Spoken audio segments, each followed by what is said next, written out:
Si nous votons un président et on a donné un local, il ne paye pas le loyer, c'est nous qui payons à sa place, y compris son électricité et tout, c'est pour qu'il y travaille. Il est tout à fait incongru qu'on se tape 74 jours dans un hôtel à nos frais et qu'on nous donne la sémantique. Parce que c'est à nos frais.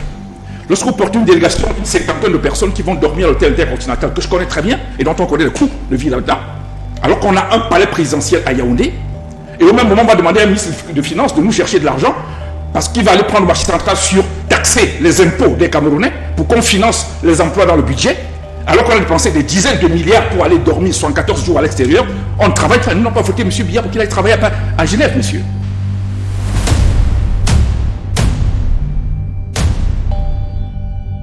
Hilaire Kamga a choisi de partir d'un exemple concret pour poser une question de principe.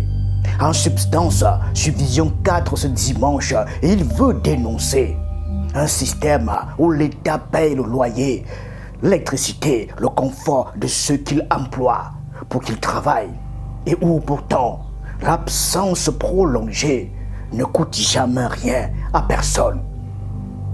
De cette parole, il tire une accusation précise, formulée en marge d'une conférence de presse tenue à Yaoundé avec Cyril Roland de Péchon, sous la bannière de l'Action civile 237, 74 jours passés hors du territoire, dans un palace occidental aux frais du contribuable camerounais. Nous payons un séjour de roi pour ce monsieur.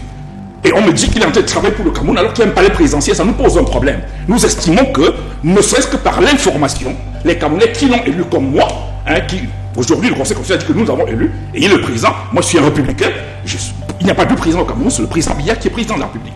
Et donc de ce point de vue, que ce soit sa santé, nous sommes en droit de savoir s'il se porte bien. C'est pas une demande qu'on demande, on demande communiquez-nous sur est-ce que notre président est en sécurité et en santé, c'est une information qu'on veut. L'établissement visé, l'Intercontinental de Genève, du groupe hôtelier Kempinski, Hilaire Kamga insiste sur le fait qu'il connaît bien la maison, aurait hébergé selon lui une délégation d'une cinquantaine de personnes pendant toute la durée du séjour présidentiel. Le rapprochement qu'il opère ici est direct. Pourquoi financer un tel dispositif à l'étranger quand le pays dispose à Yaoundé d'un palais présidentiel construit précisément pour cet usage? Le ministère des Finances, note-t-il, se voit chargé chaque année de trouver les ressources nécessaires au fonctionnement de l'État, en taxant les revenus des Camerounais, pendant que des dizaines de milliards de francs CFA s'évaporent chaque exercice budgétaire dans des séjours dont personne ne rend jamais compte publiquement. Nous avons, même si je n'ai pas élu, aujourd'hui, le Conseil constitutionnel a dit que nous avons élu M. Biya comme président de la République. Il a prêté serment pour diriger les Camerounais et rationaliser la gestion des ressources. Ça fait partie. Quand un pays est en austérité comme le nôtre, l'une des premières choses qui nous interpelle, c'est les dépenses qu'il faut gérer. Donc, maintenant, si en même temps que les parlementaires, j'en ai un aussi au plateau, une très brillante, vont adopter un budget national, ce n'est qu'un exemple pour évacuer ce qui vient d'être dit. Je ne suis pas dans la sémantique. On va voter un budget, emploi, ressources. Ça veut dire que l'État a un besoin de financement de son État. Et on dit, voici le budget. Maintenant, on va demander où est-ce qu'on prend l'argent pour le faire. L'argument s'appuie sur un principe constitutionnel que l'homme de l'offre orange rappelle avec insistance. Le Conseil constitutionnel, en validant l'élection de Paul Biya, lui a confié la mission de diriger les Camerounais et de rationaliser la gestion des ressources du pays. Pour un État qui se déclare en situation d'austérité, la première ligne de dépenses à interroger, dit-il, devrait être précisément celle-là, les frais de fonctionnement de l'exécutif lui-même, avant même d'envisager des nouvelles ponctions sur les contribuables ou des nouveaux arbitrages budgétaires douloureux pour les ministères sociaux. Dans Parce qu'on est dans une république. Et donc, je pose le point en termes de coût, d'abord pour commencer. Donc, qu'il soit, vous avez dit quoi, hors du pays ou absent, ou tout ça là, ça ne m'intéresse pas. Je pose le point en termes de coût. Il est pour nous indécent, sans explication, que le président de la République parte avec une cinquantaine ou trentaine ou vingtaine de personnes, ça ne m'intéresse pas du tout, les chiffres ne m'intéressent pas, avec un certain nombre de gens qui vont travailler autour de lui, entre guillemets, et qu'on fasse payer 74 jours d'hôtel ou de résidence privée, et qu'on ne nous rende pas compte. On doit nous rendre compte parce que c'est nos ressources. Alors, parce qu'il y a des gens extrêmement brillants dans ce gouvernement qui se battent au quotidien pour chercher l'argent ou pour financer ce qu'on est en train de faire. Il faudrait bien qu'en même temps qu'on spolie les gens pour les impôts surfacturés, qu'on nous dise quand même que la rationalité dans la dépense, dans la justification de la dépense est quand même assurée. Ce qui aggrave à ses yeux le problème n'est pas seulement le montant supposé de la dépense, mais l'opacité qui l'entoure. Interrogé sur RFI, le ministre de la Communication, porte-parole officiel du gouvernement, n'a pas été en mesure de confirmer si le chef de l'État se trouvait hospitalisé ou simplement hébergé à l'hôtel. Sa réponse, allez demander à ceux qui sont avec lui, à valeur d'aveu pour le spécialiste des droits de l'homme. Le porte-parole du gouvernement, chargé par fonction de communiquer au nom de l'exécutif, admet ne pas savoir dans quelles conditions exactes son propre président se trouve pris en charge, tout en confirmant dans le même geste que l'État en assume le coût. Quand le ministre de la Communication n'est pas capable de nous dire avec exactitude si Monsieur le Président de la République, parce qu'il a dit quelque chose à RFI, et ça nous intéresse, c'est très intéressant de le dire. Vous savez, ça dit, je l'aime bien, il communique bien, mais là, peut-être qu'il n'a pas l'information, il a voulu être très intelligent, mais il nous a donné une information capitale. Laquelle? La dernière sur RFI, il nous dit, on demande, est-ce que Monsieur le Président, il est hospitalisé ou non? Il a répondu quoi? Il a dit, allez demander à ceux qui sont avec lui. Il n'a pas donné la réponse. C'est le mot exactement, la phrase. Allez demander à ceux qui sont avec lui. Ça veut dire que lui-même, il vient communiquer au nom du gouvernement, il ne sait pas si Monsieur le Président est hospitalisé ou s'il est à l'hôtel.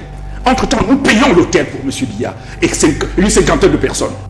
Il est Kamga ne demande pas, précise-t-il, une reddition de comptes détaillés à l'euro près. Les chiffres exacts, dit-il, ne l'intéressent pas en tant que tel.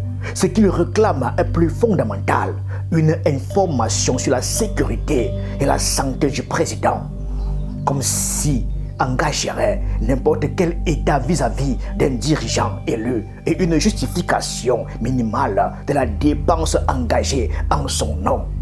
Il rappelle un citoyen qui se dit républicain ne contestait ni la légitimité de Paul Biya, ni le principe même d'un déplacement présidentiel, mais l'absence totale de compte rendu qui l'accompagne.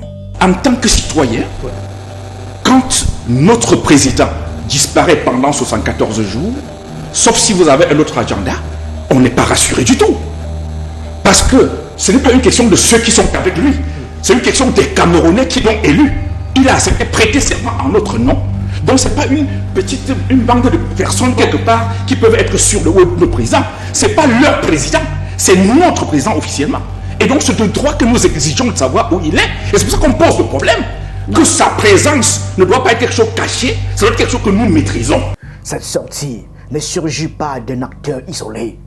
Il est Kamga dirige la plateforme de la société civile pour la démocratie, une organisation qui a déjà uni sa voix à plusieurs reprises à celle de Cyril Roland de Béchon et de son organisation Nouveau Droit de l'Homme.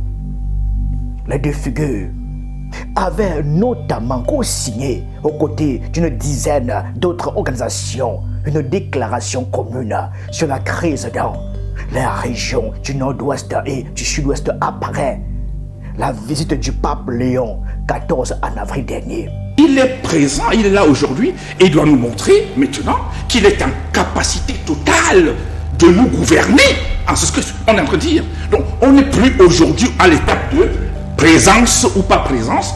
Assurance ou pas. Ou pas assurance, parce que nous n'avons jamais douté un jour de la vie, qu'il était en vie ou pas. On n'a jamais douté. Nous sommes dans une position où on se pose la question sur la capacité d'assumer pleinement la fonction présidentielle pour laquelle il a été élu et que nous l'avons mis, nous l'avons installé. C'est à lui de nous rassurer. Le choix du terrain budgétaire n'est pas non plus anodin. En s'attaquant au coût du séjour plutôt qu'à la santé du président, sujet que le pouvoir a rendu quasiment tabou, il déplace le débat sur un registre où la question devient difficile à esquiver, celui de l'argent public, de son origine, de sa destination. Un pays qui demande à ses fonctionnaires, ses enseignants et ses entrepreneurs de supporter une pression fiscale croissante peut légitimement exiger en retour que les dépenses engagées au sommet de l'État obéissent aux mêmes règles de justification que celles imposées à ses citoyens ordinaires. C'est peut-être là que loge la portée véritable de cette sortie, non pas dans la polémique sur un hôtel genevois, mais dans le rappel d'un principe républicain simple que 74 jours d'absence ont suffi à ébranler dans l'esprit public, celui selon lequel aucune dépense de souveraineté ne devrait échapper par principe au regard de ceux qui la financent. Merci.